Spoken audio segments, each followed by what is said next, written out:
Good day ka-backyard.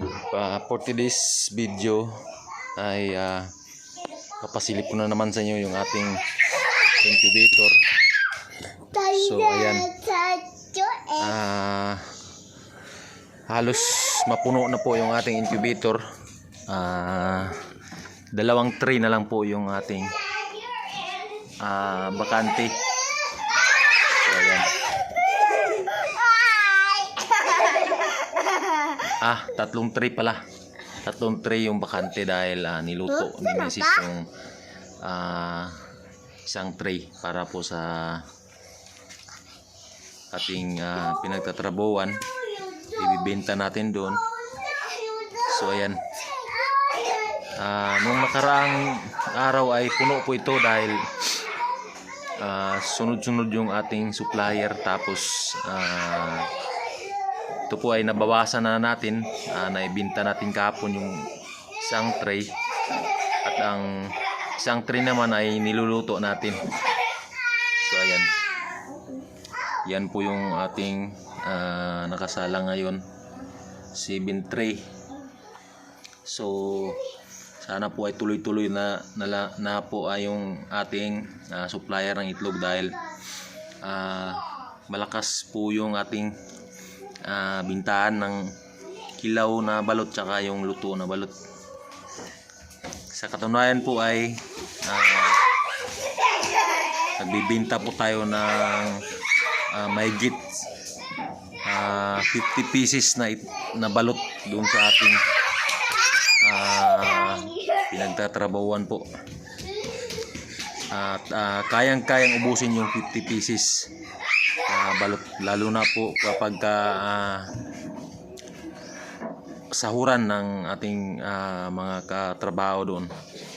So ayan po yung ating nakasalang, at napakagandang business po na ito dahil hindi po tayo naubusan ng kumakain ito, yung balot. Talagang sabik na sabik sila kapag may dala tayong balot dahil gustong-gusto nga nilang kumain ng ating balot, no? So ayan, pinapasilip ko lang sa inyo kung ano pong kagandahan ng pagbabalot.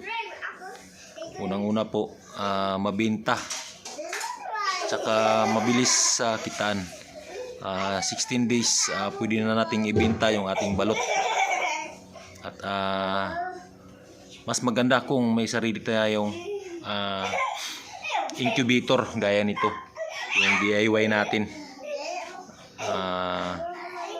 Nakakapag ipon tayo nito ng pera para po palaguin natin. Next vlog po, baka makagawa na tayo ng panibagong incubator na medyo malaki nito. So ayan po yung ating topic ngayon. At ipapasilip ko rin sa inyo yung ating kabilang incubator, no? At napuno na po yun. Napuno na rin po. So ayan.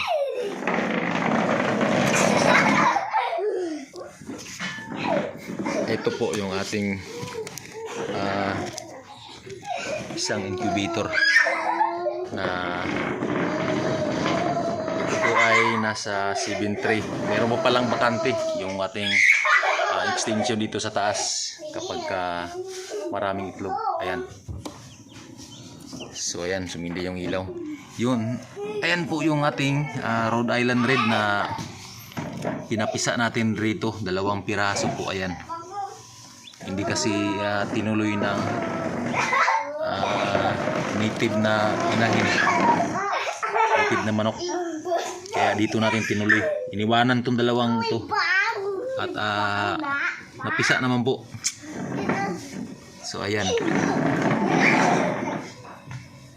ayan, so, isang ilaw lang yan, tapos isang pan, tubig sa gitna, itlog sa ibabaw siyempre. So ayan po, punong-puno po yung ating tray dyan. Ayan po.